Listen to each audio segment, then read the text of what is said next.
Today we're taking a closer look at the OPPO Reno 14 5G, a mid-range phone that I think is surprisingly underrated. And I've been using it for a while now, and in this video I'll share you the real experience, the good, the bad, and how it stacks up against the competition. Let's get started. Let's begin with the design. The Reno 14 feels instantly familiar. It has that clean iPhone-like styling, and while it doesn't win any awards for originality, it does feel comfortable in the hand. It's lightweight, it's slim, and because the phone is a bit narrow, it's actually great for one-handed use, something I personally really appreciate late at night. Now, the materials themselves. This is one area where the phone feels a bit less premium. And when I use the loudspeaker for calls, music or videos, the whole phone starts vibrating. The speakers get loud, but the vibration can get annoying. Definitely not the strongest part of this device. Moving on to the display, the Reno 14 has a beautiful AMOLED screen with a fast 120Hz refresh rate. Colors look good, contrast is strong, and animations feel very fluid. For everyday use, browsing, social media, gaming, it's a genuinely enjoyable screen. No complaints here. Next up, performance. The Dimensity chipset inside this phone is actually very solid. Apps open fast, the system feels stable, and multitasking is smooth. Even with gaming, I didn't experience any overheating at all. Performance is definitely one of the strengths of this device. Now let's talk about cameras. In good lighting, the Reno 14 delivers very good results. The main camera performs reliably. Colors look nice and detail is solid. The telephoto is usable, and for daytime photography, the phone is great. But the moment the lighting drops, things get less consistent. The ultra-wide camera especially struggles in low light, and even the selfie camera sometimes produces strange color tones. Also, the ultra-wide camera can't shoot 4K video, only 1080p, which feels like a strange limitation in 2025. In short, great in daylight, not so great in darker environments. Low light, it's filming in 4K 30 frames on the OPPO Reno 14. Sound is coming from the Godox microphone.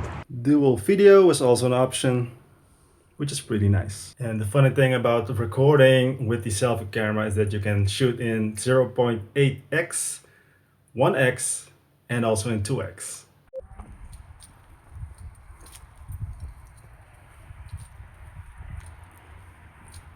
In terms of features, OPPO packs a lot into the Reno series, and this phone is no different. There's plenty of customization, plenty of shortcuts, and a lot of smart features built in. But what I don't love though is the amount of bloatware that comes pre-installed. And yes, you can remove almost all of it, but it's still extra work you need to do on day one. Battery life is a mixed bag. On paper, the big battery combined with OPPO's fast charging looks fantastic. And the fast charging truly is fantastic. It charges extremely quickly, and that's great. But the battery drain can be noticeable when everything is enabled, like the high refresh rate, bright screen, a higher resolution, lots of apps syncing. It's not bad, but it drains faster than I expected for the size of the battery. Still, the fast charging makes up for it most of the time. So, here are the things I really like about the Reno 14. Lightweight and familiar design, great for one-handed use, fast and stable performance, smooth and high-quality AMOLED display, no overheating in gaming, good camera results in good lighting, lots of useful software features, excellent fast charging, and an overall very stable and reliable device. And here are the things that I don't like.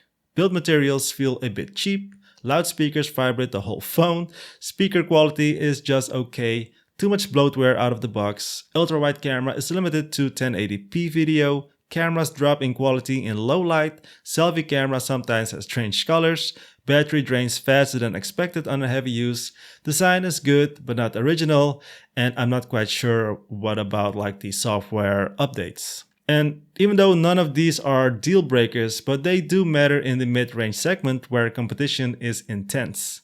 And speaking of competition, here are some phones in the same price range that you might also consider. That is the OnePlus Nord CE4 Lite, similar performance, similar display, strong brand name. OnePlus Nord 5, usually better low-light camera performance depending on region. Xiaomi and Samsung mid-range options which can offer better software polish. or better ultra-wide cameras. Then we also got nothing phones and also Motorola. So as you can see, this segment is packed with strong alternatives, and that's one of the reasons the Reno 14 doesn't stand out as much as it probably deserves. Anyways, here's my final verdict. The OPPO Reno 14 5G is a very good mid-range phone. It's fast, reliable, smooth, and very enjoyable to use. It's a phone that does almost everything well. But in this extremely competitive mid-range Android market, it's easy for a good device to get buried under louder brands. If you want a stable, well-rounded phone that performs great in day-to-day use, the Reno 14 5G is a strong choice. Just don't expect premium materials or flagship level cameras at night. Thanks for watching, guys. If you enjoyed this review, hit the like button, subscribe, and let me know in the comments what you think of the OPPO Reno 14. Would you buy one or go for the competition? As always, guys, stay safe, stay happy, and good luck.